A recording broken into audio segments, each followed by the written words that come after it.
প্রিয় দর্শক বন্ধুরা, এই মুহূর্তে স্কুল সার্ভিস কমিশনের অত্যন্ত বড় একটি খবর আপডেট উঠে আসছে।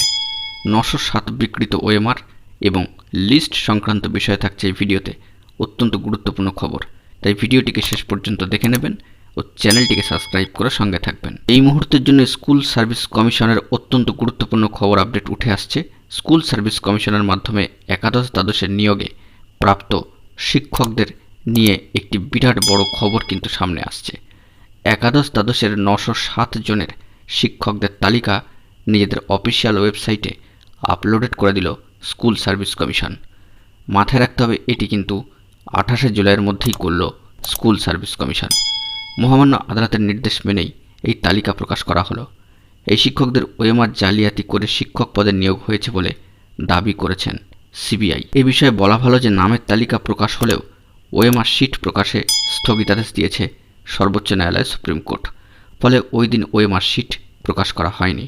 শিক্ষকদের তালিকা অবশ্যই কিন্তু আপনারা জানতে হলে স্কুল সার্ভিস কমিশনের অফিসিয়াল ওয়েবসাইটে গিয়ে ডাউনলোড করে নিতেই পারেন। সিবিআই এর তরফ থেকে সেপ্টেম্বরে স্ট্যাটাস রিপোর্ট জমা করা হয়েছে। সেই স্ট্যাটাস রিপোর্টে বলা হয়েছে যে এইচএস লেভেলের নিয়োগপ্রাপ্তদের মধ্যে 907 জন প্রার্থীদের ক্ষেত্রে মার্কের হেরফের ধরা পড়েছে।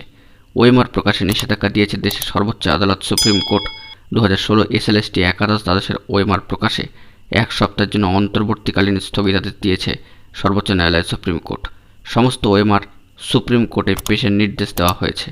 গত মঙ্গলবার এই নির্দেশ দিয়েছেন সুপ্রিম কোর্টের সম্মানীয় বিচারপতি অনিরুদ্ধ বসু মহাশয়। আগামী মঙ্গলবার এই মামলার পরবর্তী শুনানি। গত মঙ্গলবার মামলাটি ওঠে সর্বোচ্চ আদালতে। সম্মানীয় বিচারপতি অনিরুদ্ধ বসুর নেতৃত্বাধীন বেঞ্চ নির্দেশ দেন যে শীর্ষ আদালতে জমা দিতে হবে ওএমআর শিট। অবশ্যই সিলবন্ধ খামে তা জমা করতে হবে। মহামান্য কলকাতা হাইকোর্টের নির্দেশ মেনে একাদশ ও দ্বাদশ শ্রেণীতে নিযুক্ত শিক্ষকদের নামের তালিকা ইতিমধ্যেই প্রকাশ করে দিয়েছিল মধ্যশিক্ষা পর্ষদ।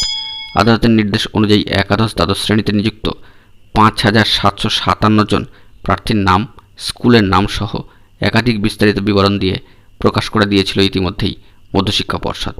গত বৃহস্পতিবার রাতে এই তালিকা প্রকাশ করেছিল তারা। প্রসঙ্গত বন্ধুরা, জানিয়ে রাখা দরকার যে শিক্ষকদের নামের তালিকা প্রকাশিত হলেও অনেকেরই প্রশ্ন ওএমআর শিট কবে প্রকাশ হবে। সম্মানীয় বিচারপতি সৌমেন সেন মহাশয়ের নেতৃত্বাধীন ডিভিশন বেঞ্চের নির্দেশ ছিল যে তালিকায় নাম প্রকাশের পর যদি কোনো শিক্ষকের চাকরি পাওয়া ঘিরে প্রশ্ন থাকে তাহলে সিঙ্গেল বেঞ্চ আগে তাদের শুনানির সুযোগ দেবে। তারপরেও সুপ্রিম কোর্টে এই সংক্রান্ত যে এসএলপি আছে তার নিষ্পত্তি হওয়ার পরেই তাদের চাকরি ঘিরে পদক্ষেপ করা যাবে। এসএসসি আবেদন জানিয়েছিল যে 21 জুলাই নয়, তার পরিবর্তে 28 জুলাই পর্যন্ত তালিকা প্রকাশের সময়সীমা বাড়ানো হোক। সেটি কিন্তু মান্যতা দিয়েছে ডিভিশন বেঞ্চ, অর্থাৎ সেই সময়ের মধ্যে ওএমআর শিট প্রকাশ করতে হবে। তারপরে পরেই একটি গুরুত্বপূর্ণ নির্দেশ উঠে আসে।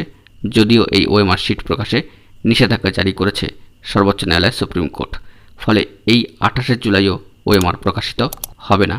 সর্বোচ্চ ন্যায়ালয় সুপ্রিম কোর্ট সমস্ত ওএমআর শিট জমা করতে বলেছে। আপাতত এই গুরুত্বপূর্ণ খবর আপডেটটি উঠে এলো। তার পাশাপাশি প্রকাশিত হলো 907 বিকৃত ওএমআর কেসের যে নামের লিস্ট, সেটিও স্কুল সার্ভিস কমিশনের তরফ থেকে। বন্ধুরা, সামাজিক গণমাধ্যম সূত্রে খবরটি উঠে আসছে। অত্যন্ত গুরুত্বপূর্ণ খবর আপডেট। এখন এই পর্যন্তই। সকলে ভালো থাকবেন ও চ্যানেলটিকে এখনই সাবস্ক্রাইব করে সঙ্গে থাকবেন। ধন্যবাদ।